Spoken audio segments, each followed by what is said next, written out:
నాగరాజు గారు రాజా వచ్చాడు వచ్చాడు వచ్చాడు వచ్చాడు. సార్ ఇడ్లీ గారు వచ్చారండి. వాడు మొహం నువ్వు అడ్డగా నుంచి డార్లింగ్స్ ఐ లవ్ యూ. చాలా రోజులు చూసి అందరినీ. ఎవరు బాబు నిన్నెవరు లోపల అనిచ్చారు? బయటికి వెళ్ళు, బయటికి పోదా, వెళ్ళు, బయటికి బయలుదేరు. వేణు ఓ పగిలిపోద్ది. ఎవరు అనుకుంటున్నా మా గురువు గారు. చాలా మాట్లాడాలనుకున్నాను బాబు చుట్టూ పడతారు, సైలెన్స్ ఉన్నాడు. లొల్లి అమ్మ మాటలు బంద్ చేయాలమ్మా. కానీ ఇంతమంది మాట్లాడేసరికి నాకేం మిగలలేదు మాట్లాడేదానికి. సో సింపుల్ గా చెప్పాలంటే Gayatri cinema was lucky to watch few songs and fights.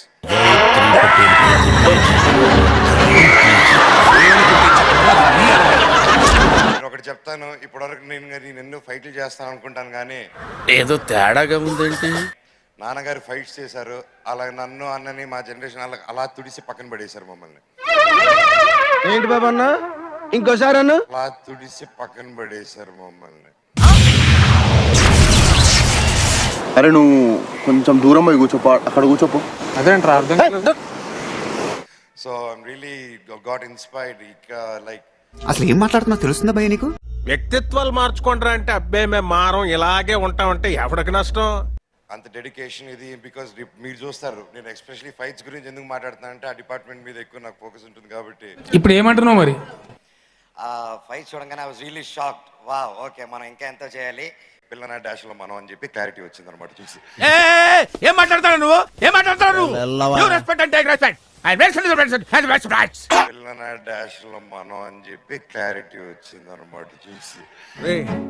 అని ఎవరికైనా చూపించండి రా, వదిలేయకండి రా బాబు అని అలాగా కూర్చోబెట్టి చెప్పండి రా. అందరికీ నమస్కారం. ఎన్ని జన్మలు తీసినా మీ అందరు రుణం తీర్చుకోలేను. మూసుకుచ్చరా పూల సొక్క. ఎన్ని జన్మలు తీసినా మీ అందరు రుణం తీర్చుకోలేను. ఏంటి మమ్మీ ఎవడీడు? నాకు అర్థం కావట్లేదు. వీడికి తాగుడు, సిగరెట్లు, డ్రగ్స్ లాంటి అలవాటు ఉంటే పర్వాలేదమ్మా, ఏ రీహాబిలిటేషన్ సెంటర్ కో పంపించి బాగు చేసుకోవచ్చు. కానీ వీడికి ఉన్న అలవాటుకి ఏ ట్రీట్మెంట్ లేదు.